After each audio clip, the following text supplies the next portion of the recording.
should I like turn my chair? Hi, everybody. I know I'm yelling. I'm sorry. Acting like my grandmother. Okay, so I just look how far I sink into this chair. So cute. What Like in you're the actual 3 feet hell? tall. Okay, You hold need to on. sit on your knees I'm gonna sit on this pillow and maybe a binder. and a binder. Oh, so that didn't help much. Okay, so Can't see let's talk nothing. about something just really quick.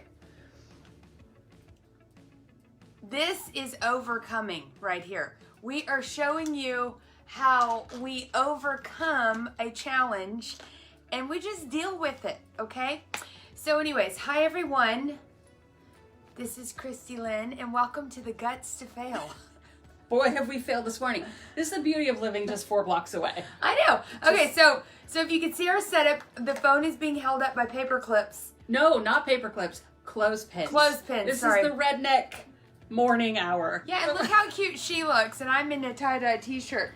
But here's the deal. So we're going to talk about just really quick a little bit about my morning.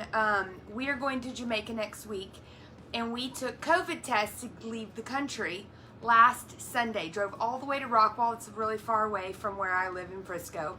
Took our COVID test and figured out that they weren't a CPH or CAP certified lab. So we got our results back yesterday. We're negative. But then we had to go, we had to go again this morning to Carrollton at 9 a.m. to get COVID tests again by a place that could turn around the results as quickly as we need them. And so then we raced home for this. And last night was Tiger King Bingo. And I seem to have had 3 margaritas and misplaced my charger for my laptop. That was not our biggest problem. StreamYard wasn't working for you on any of the devices. Working fine for me, but I had 3% battery life. So we switched to the phone and then there was feedback.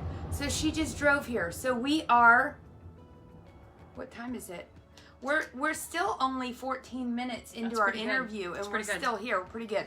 So anyways, Christi-Lynn, I chose her because I want y'all to get to know what it's like to have a friend like her. Every time I'm around her, she raises the bar. She makes me want to be more organized. Don't look at the background of this interview. She's probably having a heart attack right now, but just so you know, it's on the to-do list, okay?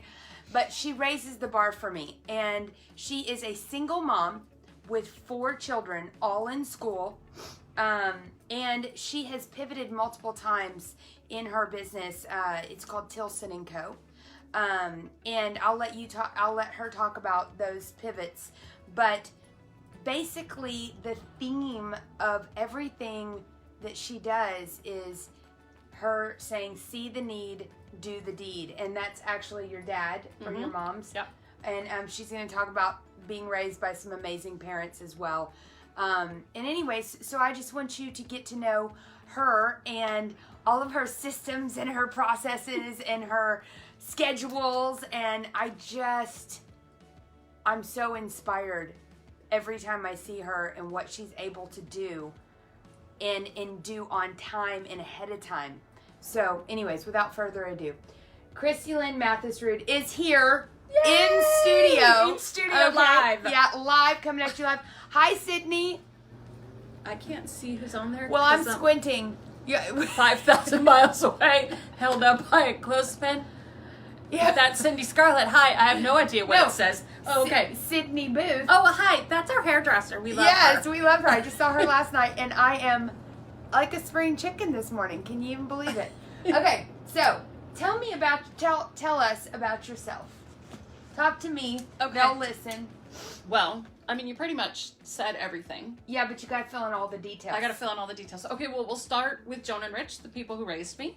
So, and I don't know, I'm very emotional today. I might cry. I don't know. They're here. They're not dead. They're still alive. Yes, and those are her parents. Those are my parents. She refers to them as Joan and Rich. Joan and Rich. So my mom is the quintessential Southern woman.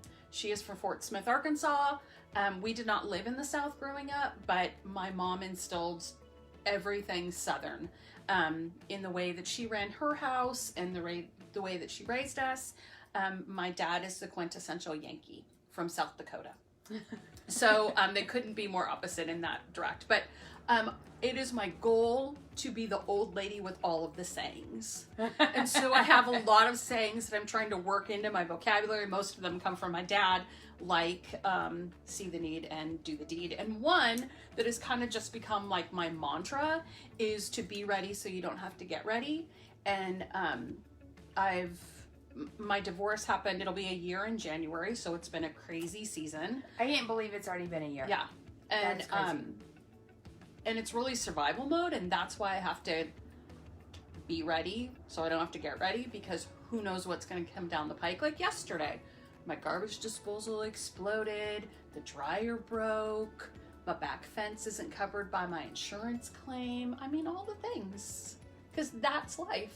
Yeah, you know, 3 things in one day. 3 major things. So what did I do? I rearranged my living room.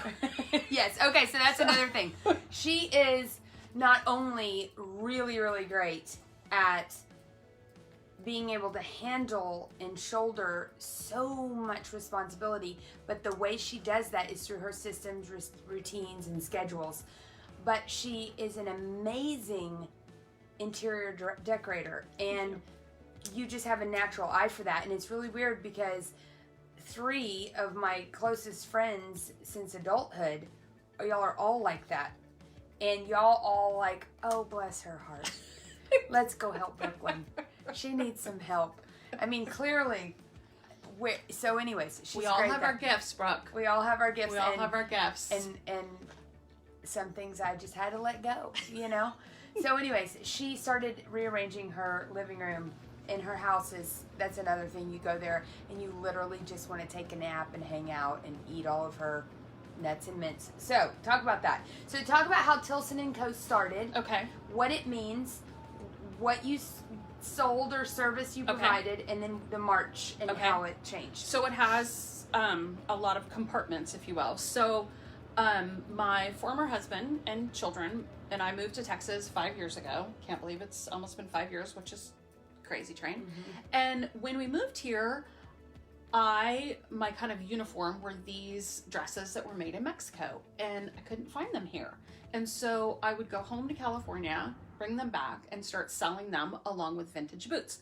So let me back up. In California, I sold as a vendor vintage furniture. I would refinish it, paint it, sell it at Rose Bowl Flea Market, Veterans Flea Market, local flea markets in Orange County.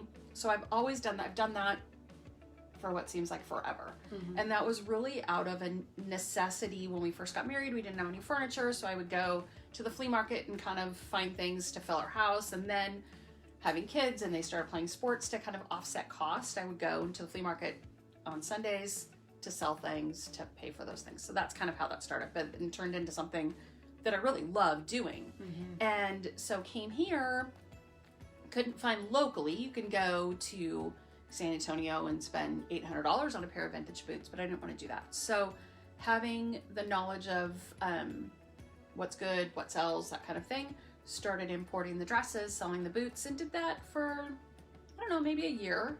And then I felt like everyone has their dress. Everyone has their pair of boots. I have 4. Yeah. I have 4 of those dresses. They are called my coronavirus dresses. They are the best. They were my uniform for Corona. They're cute, but they don't cinch around the waist. Yes. They're for the, what's that, the Corona 20? Is that what they're calling them? Yeah. Yes. They're very forgiving. So then I started, when did charcuterie start? I don't remember how that evolved. I think I just did one at my house, and then someone asked me to do it at their home, and then it turned into, I became the cheese lady and started doing huge grazing tables, what I called them. One for Jaden's graduation that was insane. Like, the whole table was just like food. And every time you went to it, you wanted to make a new combination of crap. And you're just like, wow, that one was really good. That was good. Yeah. But that was like 3 years ago. That's crazy. He's a junior. I know. We just talked to him earlier. That's stupid. So you started. You became the cheese lady. So I became the cheese lady. Yeah. And that business took off, and it was amazing. And I did weddings and funerals and parties and all kinds of things. And then Corona hit and killed the cheese board. Yeah. Because who wants cheese open with coronavirus floating around? I do. Yeah, I mean, it wouldn't stop me either, as a matter of fact. You could lick me. But something you didn't say is you didn't talk about Southern Supper. Oh, that's right. Okay, so there are a lot. Those are going to start back up. Yes, those will start I won't back let up. those die. Yeah. So, okay, how do I pivot into this without saying anything? I love to have people in my home. Like, whether it is everybody just kind of dropping over, which we do a lot, our little circle of friends, Right. and then just pulling stuff out of what we call the beer fridge. The beer fridge. That has no beer. Yeah, she doesn't have beer in her beer fridge, but they still call it that. And everyone just hanging out at the dining room table. I love that. I love offering a place for people to just come and hang out, and I love feeding people. I think that's just such a great way of getting to know people and loving on them, and I enjoy doing it. So, Southern Supper, moving here where we live in Texas, I was missing a lot of that Southern hospitality. We have a lot of people from other places, California. She's one of them.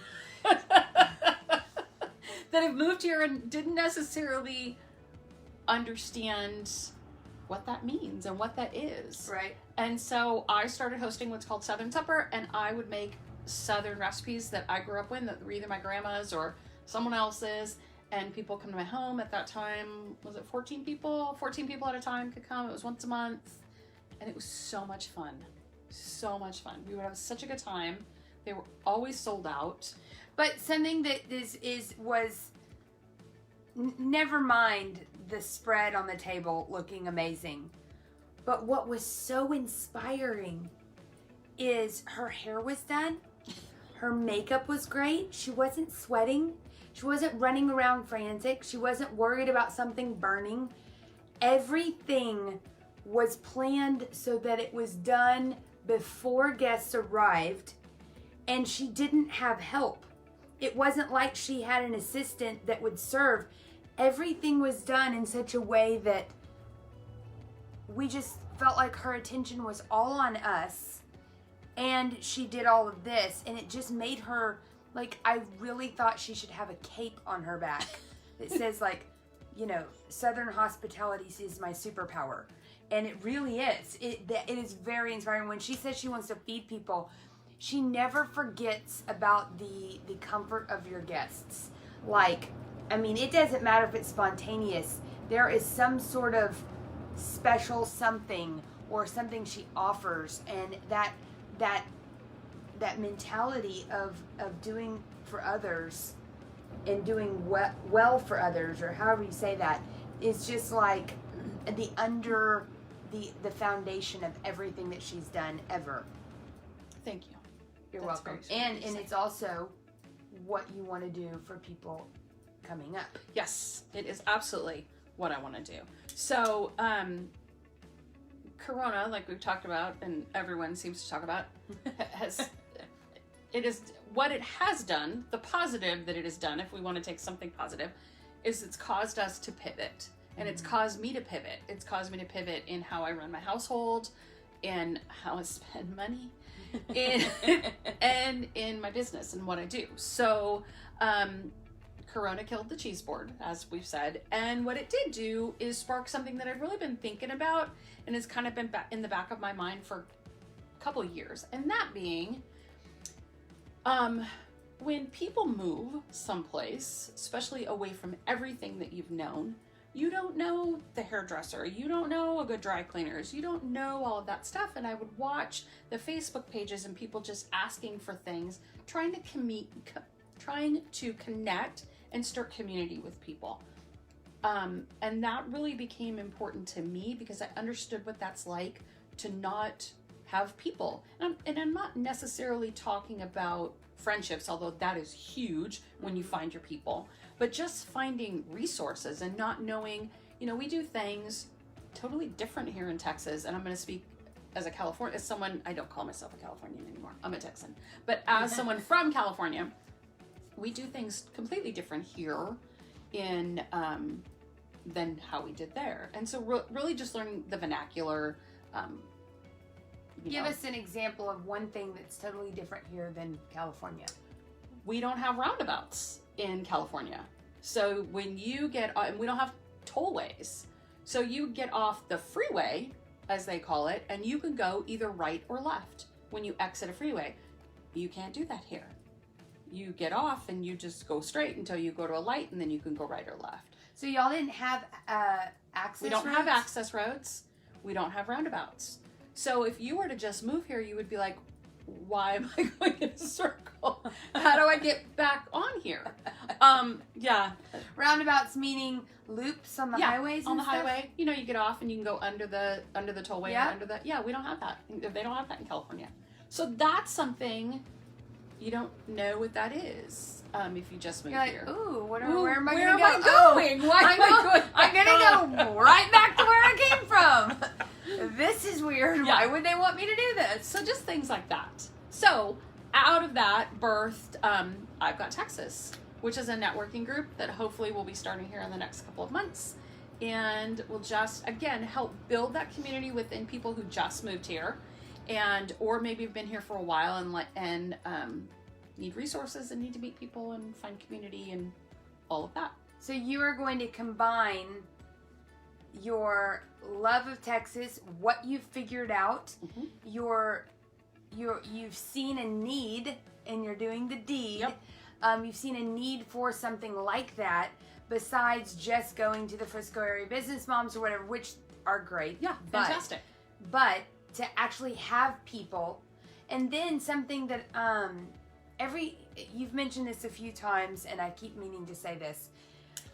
I talk about in my social media classes something a friend of mine had told me about called 7-4-11, and it's 7 hours, 4 different locations, 11 different interactions. That's how to move a follower online to a friend, okay? But I also believe that it's applicable in real life. It's how you turn an acquaintance and become a friend. You have to have hours of interactions in 4 different locations, in 11 different interactions, in order for that person to really become familiar and you get to know each other. It's an investment. It's an investment. And I think as adults, especially transplants, it's really hard to create or foster 7 hours, 4 locations, and 11 different interactions with any one person because you don't even know where to go to meet them. Right. So for you to provide that networking, maybe it's an hour of networking and an hour of Southern Supper or something like that, and those 2 hours once a month, those people will then get that 7-4-11 Absolutely. through your networking group that will actually, you know, we had a person in our back house, they were here for 15 days, moved here I think from California. They were waiting to close on their house, and she was 20 weeks pregnant. Mercy. And I saw her go on Frisco Area Business Mom. She had found that group and said, hi, we're new here, we're staying in an Airbnb in downtown, and I'm looking to find and connect with other mommies. Well, the first thing I thought was about her idea and how it would be so hard for her to just connect once. So for her to have something like that, Right. and then you to even have a spin-off of just the moms, kind of like at church when you have different Bible groups? studies, small groups, you could even have that. Yeah, absolutely. Absolutely. So I think what you're doing is really, really great. That was my point. Thank you. Appreciate that. Okay, so I want everyone who is a transplant or knows of a transplant, meaning person coming here from somewhere else, not like lop off your arm and get a new one, to think of I've Got Texas. That's the name of it. And it came off of you have it? She's so awesome. She has this sticker. Oh wait, the clothespin is in the way. Okay, hold on. She's got this sticker, okay? I've got Texas in my soul. And she said, what should I name my business? Well, we were thinking, and I was like, you should do that. And then she could have spin-off groups that are like, I've got Oklahoma, you know, or whatever. I don't know anybody that actually moves to Oklahoma. So, No, if I don't know. from Oklahoma, Yeah, right? there you go, to Texas. Or I've got Florida, I've got whatever. So these could definitely have groups all over the country. Let's call them franchises. Franchises. Yeah. Yes. Mm-hmm. So if you want to buy an Oklahoma franchise, I'm just putting it out there now. There you go. Yeah. So I really love that. But I want you to tell me or talk to us about, let's talk about your makeup. Or no, let's talk What? about your stove. I am not a makeup person. No. I'm talking about your organization Oh. of. Oh, okay. Okay. And you know how your stove, you say you clean it out in your brushes? Tell them about your makeup brushes. This is great. She doesn't think it's great, but it's great. I don't think it's great. It Because is wonderful. Y'all are going to love me for this. Tell them. Hit it, Christi-Lynn. Hit it, girl. Okay, so I clean my makeup brushes every Friday. Every Friday I clean my makeup brushes. There's no magical thing about cleaning makeup brushes on Friday, but the reason that I do it and that I have specific days, it's not because I'm OCD and everything has to be. No, I'm really not. Go to my house right now. Take your camera crew to my house right now. Okay. I don't know. It might die on me. I'm not sure. But I do that because then I have consistency and I know, okay, I clean my makeup brushes every Friday. I change my sheets every Sunday. I change my kid sheets. So I have specific days only because it helps me to know and keep things in order. Running a household by myself is very difficult. I have 3 teenagers. Trying to collect cups on its own is a whole process in a day. So I have specific days. But can you tell us about how you clean your makeup brushes? She has a whole little kit that she got and she keeps in her Under my bathroom sink. Under your bathroom. And it's just a little plastic like dish that I ordered off of Amazon. And the best thing to clean your makeup brushes, in my opinion, is Blue Dawn soap. It has to be blue. And if it works to get oil off of ducks, it works to get oil off of my makeup brushes. And hot water, I just soak them in the Blue Dawn, and then I take them out and I rub them on my little doohickey thing and lay them on a towel and let them dry. And it takes all of 10 minutes. But on Friday, after I put my makeup on, that's what I do, is I clean them right She after. fills the sink with warm water, puts Blue Dawn in it, does like that, throws her brushes in there, lets them soak for a minute. Then she takes them and she rubs them out, you know, on her hand, and then she rinses them out. She lays out her little towel, tosses her towel in the washing machine after they're dry, puts her brushes back. The little Blue Dawn, the little little scrubby thing. little scrubby thing, all of that is in a little kit under her sink. She grabs it, puts it out, and does it every I had brushes that I had not cleaned out since my first year in Frisco ISD. And that just sends me over the top, like, to know that. I look great. It's not a matter of what you look like. It's a matter of what... I've got germs crawling all over my face. But you can't see it. I'm so They're itchy. invisible. Yeah, so I've started cleaning out my brushes. I've cleaned them out a couple times this year. I'm very proud of that. So I try and give myself a goal each day, like one thing that I want to complete each day. And that way it doesn't seem so overwhelming. So like today, there is a brown stain in my sink, around my sink. And I think it's probably from my makeup brushes, like cleaning them out. And it's just a brown thing around the... So today is my day. I'm going to try and figure out how to get that brown off of my sink. And I actually wrote it on my calendar. But you know me. That's how that's amazing. Oh, there's another thing. This is for all you mommies out there. She is addicted to laminating stuff. Oh yeah, I love a good laminator. Where do you get your laminator? What do you have? Laminating I don't have sheets? I don't have a machine, which I need to buy one because my niece was telling me that it's so much cheaper to just buy the machine and the little sheets. I just buy the packet of, I think, 15 at Target, or maybe it's 20 something at Target, and it's like $6. If it will stand still long enough, I will laminate it. I love to laminate things. Okay, all of her stuff. Okay, so she laminates, but she also has these binders. Are they binders or are they plastic bins? Which one are we talking about? Your Because I kids. have both. Oh, so they're little plastic, I they look like a binder, but they close, and I got them at the Japanese store. What's the name of the Daiso Japan store? And I've labeled each one so each child has one, and then important school, like right now, my youngest son starts football, so all of his football paperwork is in there right now. My daughter has a doctor's appointment tomorrow, so her paperwork for a doctor's appointment is in there. So it's just a grab and go. And if the older kids need something, they know, okay, it's in that box. So I'll fill something out, I'll put it right in the box, and that way they can grab it. It just makes it easier. And then I have binders for everything else. I have a binder for my divorce decree, so I can grab it and everything's laminated, so I can grab it in a quick second. I have a binder for my household budget. I have a binder for things that I'm working on, goals that I'm working on. She also has this magnetic strips on the refrigerator with a Monday, Tuesday, Wednesday, whatever, and each one, she has one for all 4 of her kids, and so that she can every Sunday look at whatever's going on for the week and write down their stuff on those things, and then they each have one, and if they have something, they can add it to it, or Brady's work schedule or whatever. They all on Sunday fill out their little boards, or she fills them out. I fill them out because I don't like things that don't match. And I don't like when other people write on my calendar or on some things. I like to match and be the same pen color.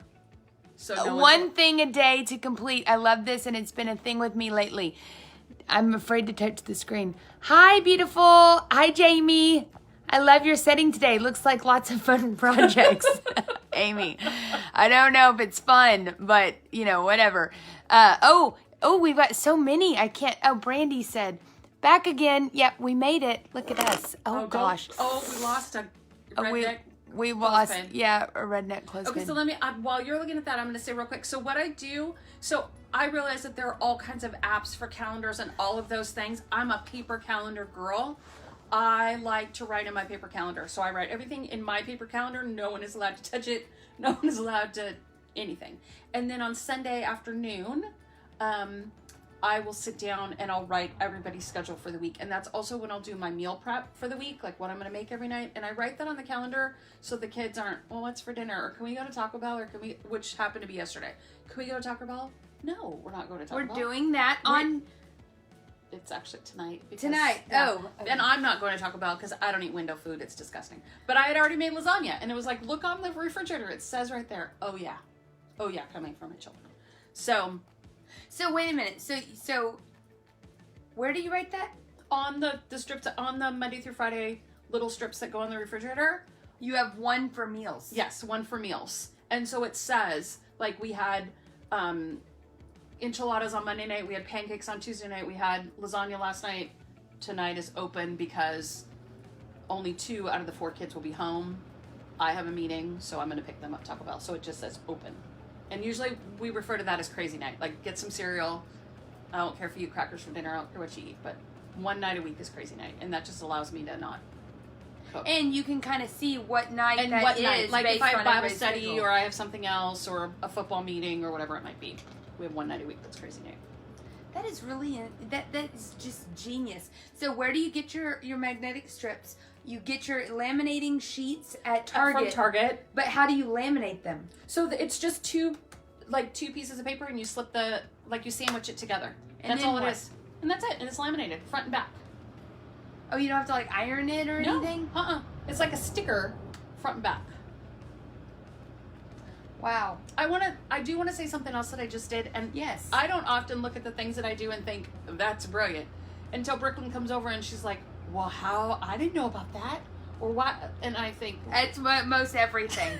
I go over there just so I can learn new things, and then I look around here and think, oh my God, where in the hell should I start? And then I talked to Brooklyn and she's like, if you did this on your phone, you did that on your phone, you did that. See, we all have different gifts. And I'm like, here, just the other day, she said, you need to post that. And I literally handed her my phone and said, you type it. And she did. So we all have our gifts.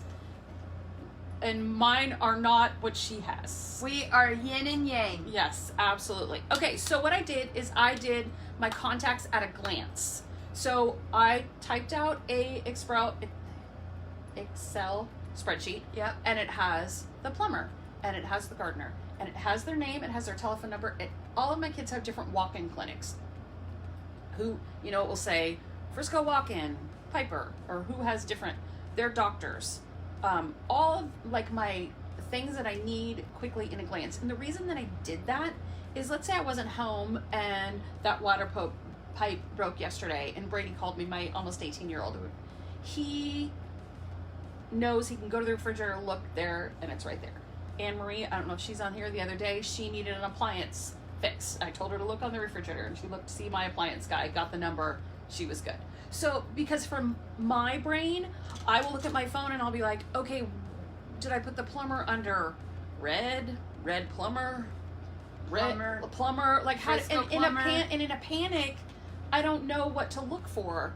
And a lot of times someone will send you a contact and you'll just put it in your phone how they had it, and maybe they do last name first and you don't know that. So it's just easier, especially with the kids, to just have it at a glance and everyone can look. So if it is an emergency, I know, oh, this one goes to this walk-in clinic and I'm not panicking. Right. So I love that. When you told me about the brushes. And I laminated that sheet and hung it on the refrigerator. Yes. Yeah, so it's on the refrigerator laminated. And the brushes thing, I have little cabinets in my bathroom upstairs. And when I was at the grocery store, I literally bought a little thing of Dawn, because you just need a dot, a little bit. And I got a little jar, just so that I can swirl them around in there. And they sell those little jars on Amazon too that go really fast. I've never. Yeah. And then I had an old towel that had a little stain on it from something, I don't know.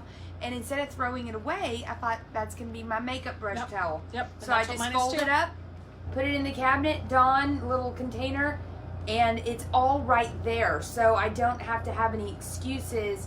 Oh, I got to go find this, or I'm out of that, or whatever. It's all... And that's the key. If you have everything in a spot, it makes it so much easier. I have a little, like, 3-tiered cabinet that's plastic. You just buy it Walmart.